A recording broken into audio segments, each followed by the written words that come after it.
Hi friends, இன்றைக்கி நம்ம எதை பற்றி பார்க்க போகிறோன்னா, தையல் மிஷினில் நூல் அடிக்கடி அறுந்து போகுது. அப்படி புதுசாக தைக்கிறவங்களுக்கு மட்டும் இல்லாமல் வழக்கமாக தைக்கிறவங்களுக்குமே சந்திக்கிற ஒரு பெரிய தலைவலி தான் இது. நீங்கள் தச்சுக்கிட்டே இருக்கும்போது நூல் அறுந்துடுச்சுன்னா இந்த 5 முக்கிய காரணமாக தான் இருக்கும். இந்த 5 முக்கிய காரணம் என்னன்னு தெரிஞ்சுக்கிட்டாலே அதுக்கான தீர்வு உங்களுக்கு கிடச்சிரும். ஒன்று என்ன அப்படின்னு நினைக்கி, மிஷினில் அந்த டென்ஷன், அந்த நம்ம ஒரு தடி த்ரெட்டு போட்டிருந்தோன்னு வைங்களேன், அந்த நூலை என்ன செய்யும்போது அந்த நூலோட அழுத்தத்தினால ரொம்ப டைட்டாக இருக்கும். அப்படி டைட்டாக இருக்கும்போது நம்ம இழுக்கும்போது என்ன செய்யும், அந்த நூல் அறுந்து போகும். அப்படி இல்லைன்னா இத்த நூலாக இருக்கும். அப்படி நூல் இத்த நூலாக இருக்கும்போதும் என்ன செய்யும், அந்த நூலை அந்து போகும். அப்போது நம்ம என்ன பண்ணணும், டென்ஷனோட செட்டிங்கை சரி பார்க்கணும். ரொம்ப இறுக்கமாகவும் இல்லாமல் தளர்வாகவும் இல்லாமல் நடுத்தரமாக வைக்கணும்.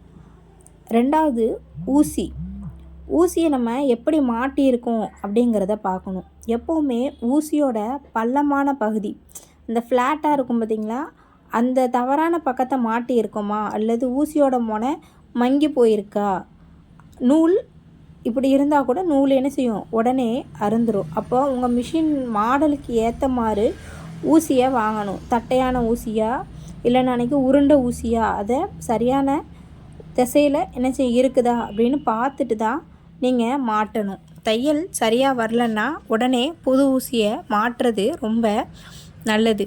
மூணாவது, பாபின் கேஸில் நூல் சரியாக மாட்டியிருக்கமா இல்லைன்னா மாட்டாமல் இருந்தால் இந்த மாதிரி நூல் அக்கும். பாபின் உள்ளே நூல் சுற்றி இருக்கும், இல்லைன்னா ரொம்ப அழுக்கு சேர்ந்துருக்கும்.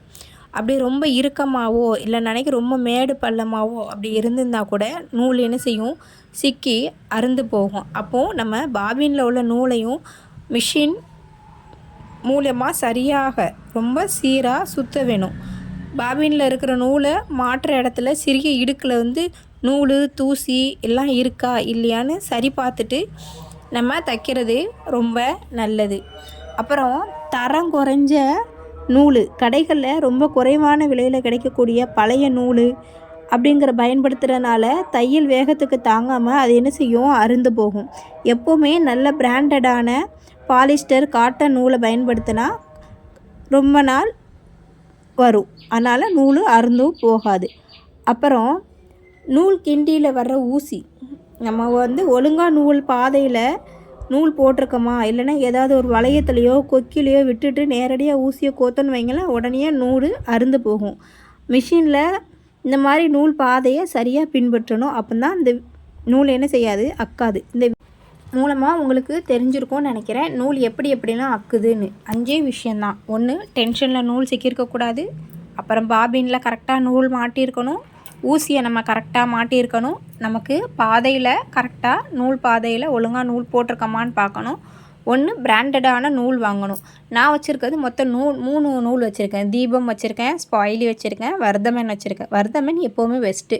நான் கட்டப்பை தைக்கிறதுனால அந்த தடி குண்டு நூலாக வச்சுருக்கேன்.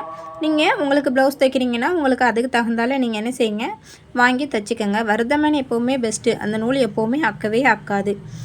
உங்களுக்கு இந்த வீடியோ பிடிச்சிருந்தா லைக் பண்ணுங்கள், ஷேர் பண்ணுங்கள், சப்ஸ்கிரைப் பண்ணுங்கள், மற்றவங்களுக்கு எத்தி வைங்க. நாளைக்கு வேறு ஒரு வீடியோவில் பார்ப்போம். பாய்.